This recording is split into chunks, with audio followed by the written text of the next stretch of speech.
بسم الله الرحمن الرحيم. الحمد لله وصلوات الله وسلامه وبركاته على رسول الله محمد وآله المهتدين بهداه من الصحب والأزواج والقرابة والتابعين لهم بإحسان إلى يوم لقاء الله. هەموو بخير بين زور خوش حالم بديدارتان برایان و خوشکانمان لە شارۆچکەی خەلیفان و ناوچەکانی دەوروبەری. براو خوشکە بە ڕێزەکانم، ئەمە چەند قسەیەکی کورت و پوختان بۆ دەکەم و یەکەم بەوە دەست پێ دەکەم کە خوا سوبحانه وتعالى لە پێناسەی پێغەمبەری خاتەمدا صلى الله عليه وآله وسلم دەفەرمێت: وما أرسلناك إلا رحمة للعالمين. خوا سبحانه وتعالى پیغمبری کۆتایی محمد صلى الله عليه وسلم دەدوێنێ و پێی دەفەرمێت تۆمان نەناردوو مەگەر بەزەییبی بۆ هەموو جیهانیان. جا ئێمە کە خۆمان بە شوێنکەوتووی پێغەمبەری خاتەم دەزانین و ئومێدم وایە لای خوای پەروەردگاریش هەروە لە قەڵەم درابین و خوا پشتیوان بێ لە ڕۆژی دوایشدا هەر لە خزمەتیدا دەبین لە بەهەشدا. ئێمەیە کە ئاوا خۆمان دەبینین پێویستە زۆر تەماشای ئەو پێناسەی خوای پەروەردگار بکەین بۆ پێغەمبەری کۆتایی خۆی محەممەد الموستەفا سەڵات و سەلامی خوای لەسەر بێ. خوا وا پێناسەی دەکا کە ڕەحمەتە بۆ هەموو جیهانیان. خوا نەیفەرمووە وما ئەرسەلناکە ئیلا ڕەحمەتەن للموسلیمین، دەفەرمێ ڕەحمەتەن للعالەمین. پێغەمبەری پێشەوامان سەڵات و سەلامی خوای لەسەر بێ بەرجەستەکەری ڕەحمەت و بەزەیی و میهرەبانی و بەخششی خوا بووە بۆ هەموو بەشەریەت. و لە ڕاستیدا لە دوای هاتنی محەممەد صلى الله عليه وآله وسلم وەکو کۆتا پێغەمبەری خوا مرۆڤایەتی هەمووی بەهرەمەند بووە لەو دین و پەیامەی کە پێغەمبەری کۆتایی هێناوێتی. با بزانی چۆن پێشەوەی پێغەمبەری کۆتایی بێ ئەوە هەر نیوە دوورگەی عەرەبی نەبوو کە لە نەفامی و جاهیلیەت دابوون. ئاخر جاهیلیەت نەفامی واتە ئەوە کە مرۆڤ نەزانێ چۆن بژی و نەزانێ کە بۆچی لەسەر زەویدان دراوە و حیکمەت لە بوونی چییە و ڕاست و چەوت و حەڵاڵ و حەرام و چاک و خەراپ و دۆست و دوژمن لێک نەکاتەوە. هەموو بەشەریەت هەروە بوو. بە دانپێداهێنانی هەموو مێژەونووسان دەڵێن مرۆڤایەتی هەمووی ئەو کاتە لە نەفامی و نەزانی و دواکەوتوێتیدا بوو. لە ڕووی سیاسیەوە هەر دەوڵەتێک دەسەڵاتی هەبووە ئەوی دیکەی داگیر دەکرد. لە ڕووی کۆمەڵایەتیەوە چینایەتیەکی زۆر هەبوو، هەندێک خۆیان زۆر لە پشت ئەوانی دیکەوە دەزانی و خەڵکی دیکەیان زۆر لە خوار خۆیانەوە تەماشا دەکرد. هەروەکو ئێستاش ئەو جەهالەت و نەفامیە کەم و زۆر هەیە. لە ڕووی ئابووریەوە قڕی و پڕی هەبوو، هەندێک پڕ بوون زۆر بەش قڕ بوون. و لە ڕووی فیکریەوە دواکەوتوێتیەکی زۆر هەبوو. و لە ڕووی پەرستنەوە خەڵک ئەنواع و ئەشکاڵ پەرستراوی دەپەرستن. هەر بت و سەنەم نەبوون، بەڵکو جۆرە ژیانداریان دەپەرستن کە ئێستاش هەر هەن لە شەرقی ئاسیا، لە ڕۆژهەڵاتی ئاسیا. هەندێک کەس ماری کوبڕا دەپەرستێ، هەندێک کەس مشک دەپەرستێ، هەندێک کەس مانگا دەپەرستێ. ئێستاش هەر هەیە. ئەو کاتە دیارە زۆر بەربەڵاوتر بوو. نەک هەر ئەوەندە، بەڵکو لە ڕووی پەیوەندی نێوان پیا و ئافرەت ئەوە ئیسلام بانگی بەگوێی خەڵک دادا کە ئافرەتی وەکو پیا و مرۆڤە و لە مرۆڤ بوون و لە بەندەی خوابوون و لە بەرپرسیاربوونیان بەرامبەر بە کۆمەلگا و میلەت هەردووچیان وەکو یەکن. بەڵام خوای پەروەردگار هەندێک تایبەتمەندی داون بە پیاو و هەندێک تایبەتمەندیشی داون بە ئافرەت کە ئەو تایبەتمەندیانە هی ئەوە نین خۆیان پێ بەسەرێکدا هەڵشێشن، بەڵکو دەبێت پیا و ئافرەت پەیوەندێکی تەکاملی و تەواوکاریان لە بەیندا هەبێ. ئەوەی بە پیاو دەکرێت بە ئافرەت ناکرێت، ئەوەی بە ئافرەتی دەکرێت بە پیاو ناکرێت. هەر کامێکیان دەبێت لە مەیدانی خۆیدا پێشبڕکە بکە. بەڵام ئەو کاتە فەیلسوفەکان یۆنان مناقەشەیان بوو لەسەر ئەوە دەیانگوت ئافرەت خاوەنی ڕوح نییە ئەگەر ڕوحیشی هەبێ ئەوان دەیانگوت ڕوحێکی حەیوانی هەیە نەک ئینسانی بەڵام خوا سبحانه وتعالى لە چەندان ئايات لە قورئاندا ڕایگەیاند يا أيها الناس إنا خلقناكم من ذكر وأنثى وخوا ڕایگەیاند يا أيها الناس اتقوا ربكم الذي خلقكم من نفس واحدة وخلق منها زوجها كأو نفس يكمي كمم هم مرۆڤایەتی لێ دروست بووە ئادەمە هاوسەرەکەشی هەر لەو جۆرە نەفسە دروست بووە کە حەوایە ئەویش دایکی مرۆڤایەتی سەڵات و سەلامی خوا لەسەر هەردووکیان بێ جا دوای ئەوەی محەممەد صلى الله عليه وآله وسلم هات پەیامی خوای هێنا هەم لە ڕووی سیاسیەوە کە خەڵک حکمڕانان خۆیان بە پەرسراو دەزانی بۆ زانیاریتان ئەو ڕۆژ ئاوایی ئێستا ئەوروپای ئێستا ثیۆکراسی هەبوو حکمی ثیۆکراسی جا مێژونووسەکانی ئەوروپا دەڵێن سەدەکانی نێوەڕاست کە مەبەستیان پێ سەدەی شەشەمی زاینیە تاکو و سەدەی پانزەیەم و شانزەیەم ئەو دە سەدەیە پێیان دەڵێن سەدەکانی نێوەڕاست بەنسبەت ئەوانەوە ئەو سەدانە سەدەی تاریکی بوون چونکە حکمڕانەکان بە پەرسراو دەزاندران و دین کرابوو بە شتێکی وەکو بازیچەیەک بەدەست کەسانێکەوە کە پێیان دەگوترا چینی کە هەنووت کە ئێستاش هەیە لە ئەوروپا بەڵام ئەو نوفوذ و دەسەڵاتەیان نەماوە ئیسلام هەموو ئەو شتانەی چارەسەر کردن وتی حکمڕانان شتێکی جیانین لە خەڵک بەڵکو هەر لە خەڵکن و خەڵک دەبێت حکمڕانەکانی خۆی دابنێ خەڵک دەبێت بەرپرسانی خۆی هەڵبژێرێ و دەبێت چاودێریش بێ بەسەریانەوە و هەر حکمڕانێک ڕەوایەتی لە خەڵک وەرنەگرێ حکمەکەی ناڕەوایە هەڵبەتە ڕەوایەتێکی حەق نەک ڕەوایەتێکی بە فرت و فێڵ و تەزویر و چاوبەستەکێ و ترساندنی خەڵک و تەماع و بەرنانی خەڵک و هەتا کۆتایی ڕەوایەتێکی حەق هەر بۆیە چوار خەلیفە ڕاشیدەکەی پێغەمبەر صلی الله عليه وسلم ئەبوو بەکر و عومەر و عوثمان و عەلی خواریان ڕازی بێ بە جێنشینە سەرڕاستەکان ناسراون الخولەفاء الراشیدون چونکە ڕەوایەتیان لە خەڵک وەرگرت خەڵک هەڵی بژاردن و خەڵک بەسەریانەوە چاودێر بوو و بەعەدل حکمیان دەکرد پابەت بوو بە قورئان و سونەت و شەریعەتەوە و هەتا کۆتایی هەموو ئەو شتانەی کە پێغەمبەر عەلەیهی سەڵات وسەلام چۆنی حکمڕانی کردووە ئەویش ئاوایان دەکرد بۆیە پێیان گوتراوە جێنشینە سەرڕاستەکانی پێغەمبەر صلی الله علیه وسلم جا براو خوشکە بەڕێزەکان ئێمە ئەگەر تەماشای پێناسەی پێغەمبەری خۆمان بکەین صلی الله عليه وسلم لە خۆمان حاڵی دەبین دەبێ ئەمەش چۆن بین بۆ ئێمە زۆر جار گوتومە هەر کۆمەڵە مسڵمانێک هەر کۆمەڵە خەڵکێک بە ئەندازەی ئەوە بە شوێن کەوتووی پێغەمبەردا دەندرێن صلی الله عليه وسلم کە مای ڕەحمەت و خێر و خۆشی بین بۆ خەڵک و بۆ دەوروبەریان نەک مای زەحمەت و سەرێشە ئەگەر مای ڕەحمەت بن مای ئاسوودەیی بن خەڵک لە پەنایاندا هەست بە ئەو خوشن و ئارامی بکە ئەو جار معنای وەکو پێغەمبەر دەچن صلی الله عليه وسلم پێغەمبەری خوا نەک تەنیا مسڵمانان بەڵکو هاوبەش بۆ خوادانەرەکان جوولەکەکان بەڵکو منافقەکان هەموو ئەوانە لە پەنای پێغەمبەری خوادا عەلەیهی سەڵات وسەلام و لە ژێر سایە حکمڕانی ئەودا هەستیان بە ئارامی و هێمنی دەکرد کەس مەترسی نەبوو زوڵمی لێ بکرێ لە سوورەتی ئەنیسادا 13 ئایەت خوای پەروەردگار دای بەزاندوون بۆ دیفاعکردن لە جوولەکەیەک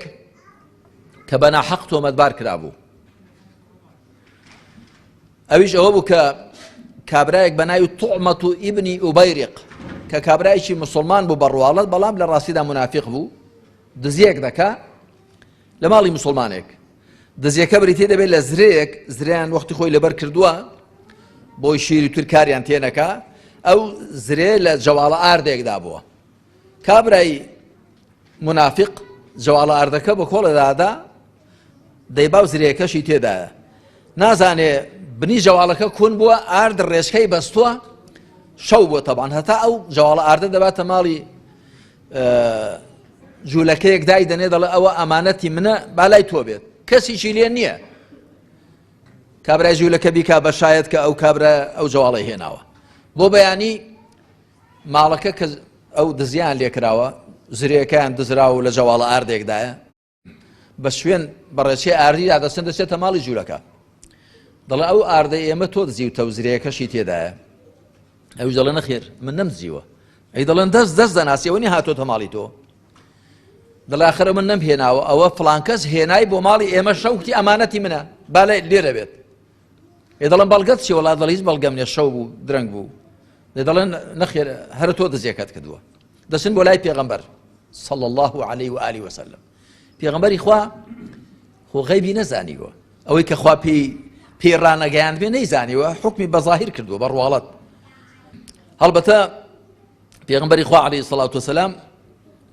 جوولەکەکە تۆمەتبار دەکا کە ئەو دزیە دیارە تۆ کردوتە ئەویش دەڵێ فڵان کەس ئەو جەواڵە ئاردەی هێناوە ئەویش دێ دەڵێ پێغەمبەری خوا بەڵگەی هەیە شایەدی هەیە دەڵێنە وەڵا هیچ بەڵگە و شایەدم نی شەو بوو پێغەمبەر عليه الصلاة والسلام بەڕواڵەت کابرا موسڵمانە و ئەوی دیکەش جوولەکەیە خەری دەبێت کە جوولەکەکەت تاوانبارکە خوا سبحانه وتعالى تەماشای عەدالەتی ئەو ئیسلامە بکەن کە پێغەمبەری کۆتایی هێناوێتی کە خوا پێیدا ناردووە خوای پەروەردگار لە سەر حەو ئاسمانەوە تەدەخل دەکات لەو خەڵزیە کە دەفەرمێ ئنا ئەنزەلنا ئیلەیکە الکیتابە بالحەق لتحكم بين الناس بما أراك الله ولا تكن للخائنين خصيما واستغفر الله إن الله كان غفورا رحيما تاكو تاي هر دوازة سينزا آياتك دوازة سينزا آيات دادا بزن كآيات يكمي عند فرمي إما قرآن من بحق بوتو دا بزان دوا تاكو تو بشويش راست دادوري لنيواني خلق دابكي وبرقري مكة لخائنان واتأو مصومان خائنة برقري لي مكة وداوای لێبوردن لە خوا بکە کە دڵت وا بووە کە ئەو جوولەکەیە دزی کردوون جوولەکەکەش بەریە ئاگای لە هیچ نییە و دوایی حکمەکە دەکەوێتە سەر کابرای منافق کە بەڕواڵەت موسڵمانە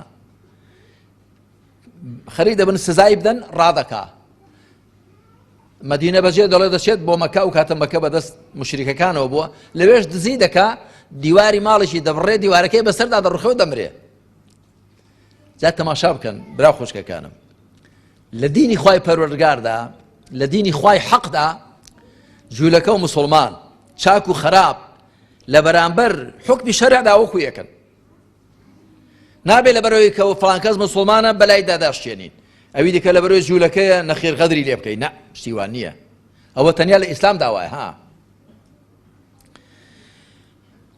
ئێمە ئەگەر تەماشای ناونیشان و ناسناوی پێغەمبەری خاتەم کەین صلی الله عليه وسلم کە ڕەحمەتەن للعالەمین وەکو گوتم دەبێ ئێستا بڵێ ئەهلی ئیسلامەوە دەسەڵاتمان بەدەستەوە نێ دەسەڵاتی سیاسی بەڵام هەر کەسە ئەوەندی کە نفوذی هەیە ئەوەندی حکمی دەڕوا ئەوەندی قسەی دەڕوا دەبێ مایە ڕەحمەت بێ بۆ دەر و ژیرانی بۆ دۆست و خزمی بۆ دەوروبەری بۆ ئەوانەی کە بە قسەی دەکەن و ئەوانەی کە قسەی بەسەریانەوە دەڕوا دەبێ مایە ڕەحمەت و هێمنی و ئاسایش بێت شتێکی دی کە ویستم بۆتان باس بکەم برا خوشکەکانم ئەوەیە کە ئێستا خەڵکی ئەم ڕۆژگارەی ئێمە هەمووی بە تایبەتی لە هەرێمی کوردستاندا هەمووی زاڵێتی و هەمووی ناڕەحەتە بەدەست جارێک بێ کارەبایی بێ ئاوی بێ پارەی بێ موچەی بێ معاشی ئەوانە هەڵبەتە ئێمە خوای پەروەردگار لەم سەرزەویە دای ناوین کە ژیانێکی ئاسوودە بگوزارێنین وەخوا ئەم سەرزەوی بۆ پڕ کردوین لە ناز و نیعمەت لە ڕاستیدا نیعمەتەکانی کە خوا بۆی داناوین لە سەرزەوی ئەگەر بە دادگەرانە دابەش بکرێن بەشی هەمووان دەکەن بەڵام ئەوە لە ئەنجامی ئەوەدا ئێستا ساڵانە بە ملیۆنان خەڵک لە بەرسان دەمرێ لە زۆر لە وڵاتان لەبەر چییە؟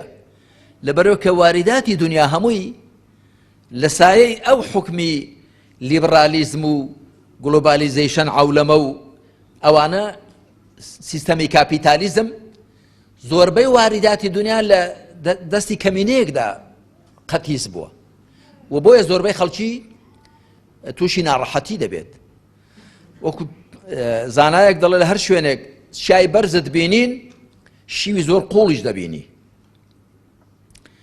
ئەوانەی کە بۆ نانی ڕۆژێ محتاجن بۆ نانی شەوێ محتاجن ئەوانەی کە بێنوان بێوەزعن بێدەرەتانن هۆکارەکەی ئەوەیە کە لەو لاوە لە سەریە ڕژاوە بۆیە ئەوان لە بەریان بڕاوە جاری دیکە باسم کردووە مستەفا لوتفی منفەلووتی ئەدیبێکە، ئەدیبێکی میسریە بەڵام زیاتر لە شام ژیاوە. جا کتێبێکی هەیە ئەنەفەڕات، لەو کتێبێدا دەڵێ شەوێک چوومە دەرێ هەرتم هەوای باڵی خۆم بدەم، گوێم لە ناڵەناڵێژی بوو کە لێی چوومە پێش کابرایەک بوو چۆکی بەزجی خۆ نووسان بوون ئەژنۆی. گوتم کاکە چیتە؟ گوتی وەڵا سکم دێشێ. زگت بۆ دێشێ؟ گوتی وەڵای برسیمە، چەند ڕۆژە هیچم نەخوادووە.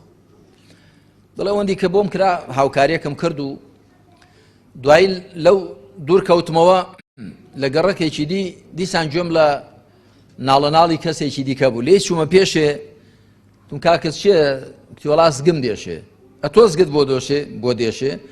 دەڵێ لەسەر پشتێ ڕاکشا بوو ورجی لە بای کردبوو، گوتی وەڵای زۆرم خواردووە زگم دێشێ. جا قسەیەکی جوان دەکات، دەڵێ ئەوەی کە زۆری خواردووە ئەو ئەندازە زۆرەی کە خواردوێت تێگە نەی خوارد بە دای با بەوی دیکە هیچ جیان نەدێشە. ئەمە دەزانم کە ئێستا دنیا وایە، دنیا هەمووی زگی دێشێ، کەمێکی لە تێریان زۆریشی لە برسان. جا لەم هەرێمی خۆشماندا هەروایە. بەزە من یەشتان پێ بڵێم، گومانی تێدا نییە کە نابێ وابێت، عەدل وایە و حەق وایە، خێر و بێری ئەم وڵاتە بوو هەموو خەڵکی ئەم وڵاتە بێ. خۆخوا سبحانه وتعالى بەپێ حکمی قورئان دەفەرمووی، ئەوە قورئان دەفەرمووێ والأرض وضعها للأنام خلق لكم ما في الأرض جميعا سخر لكم ما في السماوات وما في الأرض جميعا. هەرچی لە ئاسمانەکان و زێدا خوا بۆ هەمووانی مەیسەر و دەستەبەر کردووە، بۆ هەمووانە وەکو یەک. کەس لە کەسی زیاتر بەش پێوە نییە مەگەر ڕەنجی زیاتر بدا، خۆی زیاتر ماندوو بکە. حەق ئاوایە. بەپێی سیستەمە بەشەریەکانیش بێ ئەوانیش هەروە دەڵێن. کەواتە ئەو حاڵەتەی کە ئێستا ئێمە دەیبینین بێگومان حاڵەتێکی ناشەرعیە و ناعەدلە و ناحەقە و دەبێ هەوڵ دەین بیگۆڕین چاکی بکەین. بەڵام بە چی چاک دەبێ؟ لە ڕاستیدا بەوە چاک دەبێ کە ئێمە زۆری بیرکردنەوەمان بگۆڕین، زۆری بیرکردنەوەمان بگۆڕین. یعنی ئەو کەسەی کە تا ئێستا پێی وایە عیباد و بیلاد بۆ خزمەتی ئەو خوڵقاون، دەبێ هەمویان لە خزمەتی ویدا بن، خەدەم و حەشەم بن، دەبێ بیرکردنەوەکەی بگۆڕێ. کاکە تۆ ئەو بیرکردنەوە چەوتە چی هەتا؟ خوا وای نەفەرموو، خوا دەفەرمێ وما خلقت الجن والإنس إلا ليعبدون. جند و مرۆڤم تەنیا بۆ ئەوە هێناونەدی بم بەندایەتی بۆ بکەن. خوا بۆ ئەوەی ئێمە لەسەر زەوی دانا و بەندایەتی بۆ خوا بکەین، چونکە بەهۆی بەندایەتی بۆ خواوە بەختەوەەر دەبین، لە تاقیکردنەوەی خوا دەردەچین. خوا ئەوە ئێمەی بۆی لێرە داناوە، نەک بۆ خزمەتی ماڵێک و دوو ماڵ و عەشیرەتێک و حیزبێک. کاکە تۆ دەبێ بیرکردنەوەت بگۆڕی. ئەوە وانێ وەکو تۆ لێ حاڵی بووی. لە ڕاستیدا ئێمە هەموو وەکو یەکین بەندەی خواین، بۆیە دەبێ پێکەوە براو تەبابین. فەرزەن ئەگەر ئەو نەیتوانی بیرکردنەوە چەوتەکەی خۆی ڕاستکاتەوە، خۆ خەڵک دەبێ هەڵوێستی هەبێ. گوێتان لێ برا خوشکەکانم، خەڵک دەبێ هەڵوێستی هەبێ و بە هەر شێوازێکی شەرعیانە هەوڵدا ئەو لاریە ڕاست کاتەوە، ئەو بارە لارە دەبێ ڕاست بێتەوە. بەڵام بەداخەوە ئێمە تەماشا دەکەین خەڵکەکە دابەش بووە، هەندێکی لە فڵان حیزبە، هەندێکی لە فڵان حیزبە، ئەوەی کە لەو حیزبەیە بە موچەیەکی حەرام بێدەنگیان کردووە، بێ هەست و نەست و بێ هەڵوێستیان کردووە، لە مرۆڤ شۆراوە، خۆی لەلا بۆتە کۆیلە، ئەوی دیکە بەو شێوە، ئەوی دیکە بەو شێوەیە کە لە ئەسڵدا نابێ وابێت. ئێمە پێشەوەی بیر لە حیزبایەتی بکەینەوە، بیر لە سەر بە فڵان و پیسارکردن دێ بیر لەوکەن و بەندەی خواین. ئێمە مسڵمانین، ئێمە شوێنکەوتوی پێغەمبەرین صلی الله عليه وسلم. ئەی بۆ دابەش بووین؟ ئەی بۆ شیری تویر لێگردوو دەسوین بە وەهم؟ خۆتان دەزانن زۆر جار مەسەڵەن کاتی هەڵبژار و شت هاتۆتە پێشە شەڕە پڕ و بەزم و ڕەزمی زۆر. جا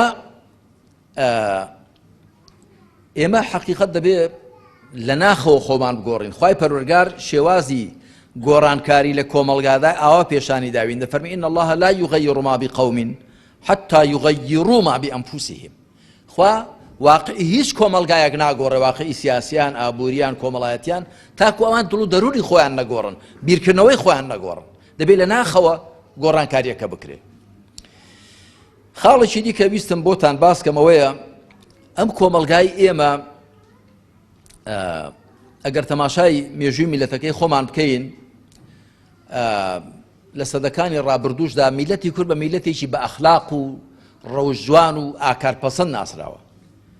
یعنی ئەو گەڕێدانەی هاتوون بۆ گەڕاون بە وڵاتاندا کە هاتوونە کوردستان، یعنی مەدحی میلەتی کوردیان کردووە، گوتویانە میلەتێکی میهمان نەوازن، غەریب دۆستن، خزمەتی ڕێبوار دەکەن، خزمەتی میوان دەکەن، ئاوا دەکەن، ئاوا دەکەن.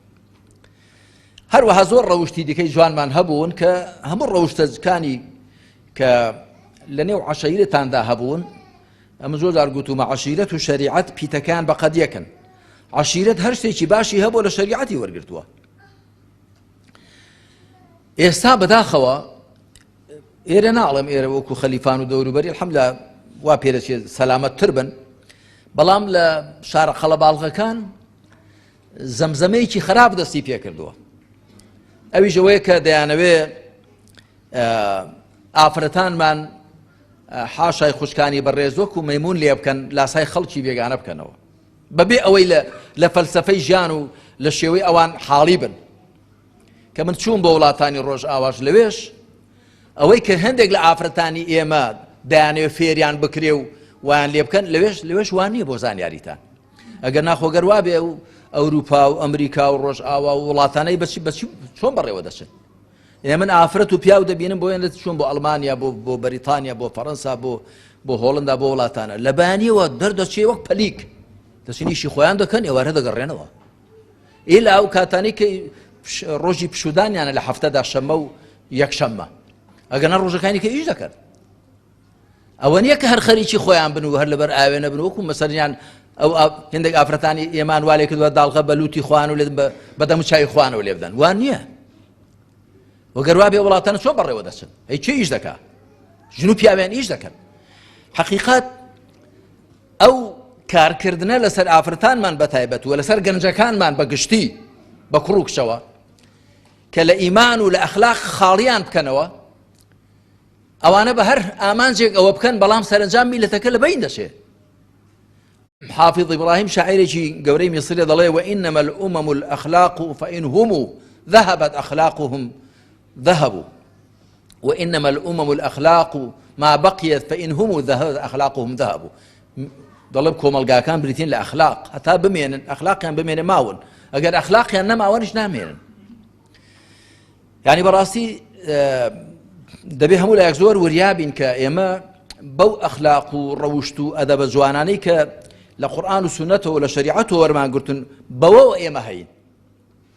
ئەگەر ئەخلاق نەما ئینسان هەر بەدەست کوڕۆکشەکانی خۆی و گرفتار دەبێ، بەدەست خزمەکان و بەدەست دراوسێکانی و گرفتار دەبێ. و ئەوانەی کە گوێ نادەنە کوڕۆکشەکانی خۆیان دوای کوڕۆکشەکانیان بۆیان دەبن بەمای عەیبداری، بۆیان دەبن بەمای سەرێشە، بەمای گوناهباری بۆ قیامەت و عەیبداری بۆ دنیا. بۆیە من لێرەوە دڵسۆزانە ئامۆژگاری هەموو لایەکتان دەکەم کە ئاگاداری خۆمان بین، ئاگاداری ئەخلاق و ڕەوشتی منداڵەکانمان بین. ئەخلاقیش بەرهەمی ئیمانە. ئینسان ئەگەر پەیوەندی لەگەڵ خوادا باش بێ، پەیوەندیشی لەگەڵ خۆی لەگەڵ خەڵکدا باش دەبێت. خوای پەروەردگار لە سەرەتای سوورەتی ئەنفالدا دەفەرمێ فاتقوا الله وأصلحوا ذات بينكم. دەفەرمێ پارێز لە خوا بکەن و پەیوەندی نێوانتان چاک بکەن. هەروەها دەفەرمێ إن الله مع الذين اتقوا والذين هم محسنون.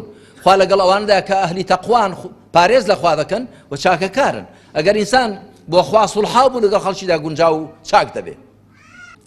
بۆیە ئێستا ئێمە کە دەڵێن شوێنکەوتوی پێغەمبەرین صلی الله عليه وسلم، ئەگەر لە قورئان شارەزابین و لە ڕێبازی پێغەمبەر صلی الله عليه وسلم زۆر چاک دەزانی شوێنکەوتوی چێین. بەڵام کابرایکی نەسڕانی کە دەڵێ من بە دوای عیسا دەکەوم، تەماشا دەکەی بۆ لە ئەوروپا عەلمانیەت پەیدا بوو، سێکۆلاریزم بۆ لێوە پەیدا بوو، چونکە بۆشاییکی زۆر لە ژیانیاندا هەبوو. ئینجیلەکان شەریعەتیان تێدا نییە، باسی حەڵاڵ و حەرام و باسی چاکە و خراپە و باسیەوە وڵات چۆن بەڕێوە بچێ و خەڵک چی بکات چۆن کە باسیەوەی تێدا نییە. هەمووی ئامۆژگاری ڕوحی و ئەخلاقی و ئەو شتانەیە. بەڵام قورئانی موسڵمانان شەریعەتی تێدایە، بۆیە عەلمانیەت لە نێو موسڵمانان دەجێ نابێتەوە. موسڵمان ئەگەر موسڵمان بن عەلمانیەت چی لێ بکەن؟ یعنی باسی چیان بۆ دەکات؟ باسی بەڕێوەبردنی وڵاتیان بۆ دەکات، قورئان باز دەکات. باسی لانی ئابووریان بۆ دەکات لە قورئاندا هەیە، باسی پێکێنانی خێزانیان بۆ دەکات لە قورئاندا هەیە، باسی چیان بۆ دەکات یعنی هەمووی لە فەرمایشتی خوادا هەیە بەو شێوەیە کە حەقە و ڕاستە و چاکە. بۆیە بە ئێمە دڵخۆش بین بەوەی کە موسڵمانین و شوێنکەوتوی پێغەمبەری کۆتایین صلی الله عليه وسلم و پەیڕەوی قورئانین، بەڵام با ئەوە هاندەرمان بێ هەرچی زیاتر لە قورئان تێبگەین، لە قورئان شارەزا بین، لێی لەبەرکەین، چاکی بخوێنین، لێی تێبگەین، لێی وردبینەوە، کاری پێ بکەین و پاشان ڕێبازی پێغەمبەر صلی الله عليه وسلم کە ڕێبازی پێغەمبەریش عليه الصلاة والسلام ئەویش هەر بریتێ لە تەطبیق و جێبەجێکردنی قورئان لە ژیانی تاچی و خێزانی و کۆمەڵاتی و سیاسی خۆیدا. ئێمە ڕێکە لە بەردەستمانە، بۆیە پێغەمبەر عليه الصلاة والسلام فەرموویەتی تەرەکتوکم على البەیضاء ليلها كنهارها لا يزيغ عنها إلا هالك. دەفەرمێ لەسەر ڕێیەکی سپی و ڕوون ئێوەم بەجێهێشتووە، شەوەکەشی وەکو ڕۆژەکەی وایە، واتە تاریکی تێدا نییە، مەگەر کەسێک بۆ خۆی بفەوتێنێ ئەگەر نەکەس لەو ڕێ لا نادا، هیچ کەس لە ڕێی ڕاست لا دەدا. ئەو ڕێ مەسەلەن شەقامە ڕێ کە دەڕوا بۆ هەولێر دەڕوا بۆ دوهۆک دەڕوا بۆ کوێ، لە شەقامە ڕێ کەس بوون دەبێت، لە کوێرە ڕێیان خەڵک بوون دەبێت. یعنی ئێمە زۆر دەرگوتومە ڕێک 124,000 بەس پێغەمبەری پێدا ڕۆی بن، کە لە مسنەدی ئیمام ئەحمەددا دەڵێ 124,000 پێغەمبەر هاتووە، 124,000 پێغەمبەر بە ڕێیەکیدا ڕۆی بن، وا کوتراوەتەوە تەخت بووە گرەی لێ نەماوە. ئەوە لەکوێ کابرایەک پەیدا بووە، مارکسێکە لینینێکە کابرایەک لە ئەوروپا لە ئەمریکا لە غەرب لە شەرق پەیدا بووە، شوێرە ڕێیەکی داناوە، خەڵک پێدا دەفەوتێ. جا من لە کۆتاییدا جارێکی کە دەڵێم با هەرچی زیاتر هەوڵ دەین لە قورئانی خواوە لە ڕێبازی پێغەمبەری پێشەوا صلی الله علیه وسلم شارەزا بین و هەوڵیش دەین شارەزایەکەمان بگۆڕین بۆ کردەوە لە خۆماندا، زانینەکە بگۆڕین بۆ توانین حاڵی بوونەکە لە خۆماندا بکەینە حاڵ. ئەو کاتە دەبینە چرایەک دەوروبەری خۆمان ڕۆشن دەکەینەوە، وەکو پێغەمبەرەکەی خۆمان عليه الصلاة والسلام ئێمەش دەبینە مایە ڕەحمەت بۆ خەڵک و بۆ دەوروبەرمان. لێرەوە دەبێت گۆڕانکاری بکرێ، بە ئەوە دەکرێت کە ئێمە هەوڵ دەین ئەوانەی کە خۆمان لەسەر ڕێی پێغەمبەر دەبینە عليه الصلاة والسلام زیاتر خۆمان بەرینە ئاستی پێغەمبەری خواوە. و من پێشم وایە ئەگەر ئێمە شایستە بین، خوای پەروەردگار هۆکاری وا دەڕەخسێنێ ئەو زوڵم و ستەم و گەندەڵی و فەسادە، ئەو هەموو قۆرەخکاری و دەست بەسەر واریداتی وڵاتداگرتنە لەلایەن چەند ماڵێکە و چەند بناوڵێک و کۆتایی پێدێ. ئەگەر ئێمە شایستە بین، ئەهل بین و کار بکەین، بە تاکید خوای پەروەردگار بارودۆخەکەمان بە زۆرێک بۆ دەگۆڕێ کە شایستەی میلەتێکی موسڵمان بێ. خوا بە لوتف و کەڕەمی خۆی دەروی خێرمان لێ بکاتەوە و خوا زیاتر هیدایەتمان بدا، زیاتر عەقڵ و دڵمان ڕۆشن کاتەوە بە نووری هیدایەتی خۆی. وەسەلام عەلەیکم وەڕەحمەتوڵڵاهی وبەرەکاتوه.